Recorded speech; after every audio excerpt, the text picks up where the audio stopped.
Hi అండి, అందరికీ శుభోదయం, శుభ శనివారం. అందరు ఎలా ఉన్నారు ఫ్రెండ్స్? బాగున్నారా? మీరందరూ బాగుండాలని ఏడుకొండల వారిని మనస్ఫూర్తిగా కోరుకుంటూ ఇంకా ఈరోజు పూజ అయితే కంప్లీట్ అయిపోయింది. పూజ కంప్లీట్ అయిపోయిన తర్వాత వీడియో పోస్ట్ చేస్తున్నాను అనమాట.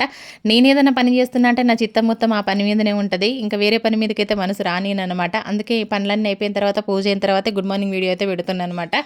ఇంకా అసలు విషయం ఏంటంటే ఇక కొత్త సంవత్సరం అయితే వస్తుంది. ఇది మనకి కొత్త సంవత్సరం కాదు, మనకి ఉగాది కొత్త సంవత్సరం అనేది మనకు తెలుసు. కాకపోతే ఆనవాయితీగా జరుపుకుంటున్నాం కాబట్టి దీన్ని కొత్త సంవత్సరం అని మాత్రం అంటాం మనం. ఇంకా కొత్త సంవత్సరంలో కొత్త కొత్త ఆలోచనలతోటి కొత్త కొత్త పనులు మొదలు పెట్టే వాళ్ళు ఎంతమంది ఉన్నారో కామెంట్ బాక్స్లో కామెంట్ చేయండి.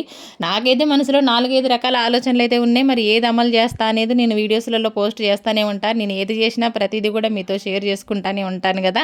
అయితే ఇంకా నేను ఏది చేసినా కూడా మీ సపోర్ట్ కూడా నాకు కావాలి. ఎందుకు భార్గవ అక్కని ఇక్కడే ఆపేస్తున్నారు, ఇంకా కొంచెం ముందుకు తీసుకెళ్లాలనే ఆలోచన మీకు కూడా రావాలి. మీరు ఏం లేదు, మీరు చూసే వీడియోకి ఒక లైక్ ఒక కామెంట్ ఇస్తే నాకు అదే మంచి పెద్ద గిఫ్ట్ అనమాట. ఇంకా మీరు ఇచ్చే సపోర్ట్ అనేది నాకు ఆ రూపంగానే తెలిసిపోతుంది. ఓకే, మరి బై. వీడియో నచ్చితే లైక్ చేయండి.